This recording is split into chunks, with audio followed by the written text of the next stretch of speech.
വി.എസിന്റെ രാഷ്ട്രീയ ജീവിതം പോലെ ദീർഘമേറിയതായിരുന്നു സ്വഭൂമിയിലേക്കുള്ള മടക്കവും. തിരുവനന്തപുരത്ത് നിന്ന് ഇന്നലെ ഉച്ചയ്ക്ക് 2 മണിക്ക് ആരംഭിച്ച വിലാപയാത്ര 22 മണിക്കൂർ പിന്നിട്ടാണ് ആലപ്പുഴയിലെ വേലിക്കകത്ത് തറവാട്ടിലെത്തിച്ചേർന്നത്.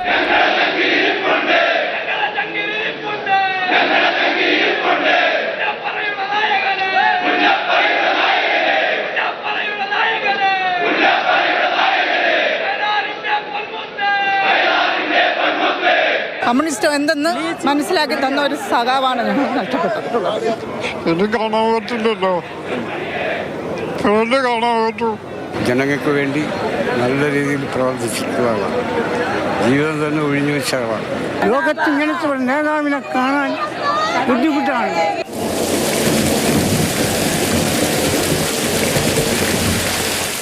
ഇരുട്ടുമുറിച്ചെത്തിയ മഴയും മിഴിതുളച്ചെത്തിയ നിദ്രയും വകവയ്ക്കാതെ ആൾക്കൂട്ടം വി.എസിലേക്ക് ഒഴുകിക്കൊണ്ടേയിരുന്നു.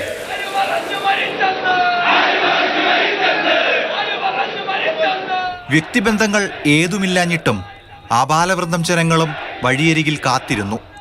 ഒരു നോക്കിനു വേണ്ടി ഇനി എത്ര വേളകൾ കാത്തിരിക്കാനും അവർ ഒരുക്കമായിരുന്നു. പാവങ്ങളുടെ ഭർത്താവിനെ കാണാനായി വന്നത്.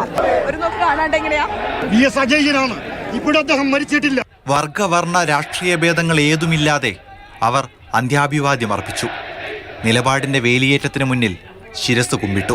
നാട്ടിലേക്ക് അദ്ദേഹം വരുന്നു എന്നുള്ളത് കൊണ്ട് തന്നെ അദ്ദേഹത്തെ കാത്തു നിൽക്കുകയാണ്. ഹരിപ്പാടുമായിട്ട് നല്ല ബന്ധമാണ് അദ്ദേഹത്തിന്, വർഷങ്ങളുടെ ബന്ധം. യാത്രകൾ അവസാനിക്കുന്നില്ല. കടലിരമ്പം പോലെ വി.എസ്. കേരള രാഷ്ട്രീയത്തിൽ മുഴങ്ങിക്കൊണ്ടേയിരിക്കും.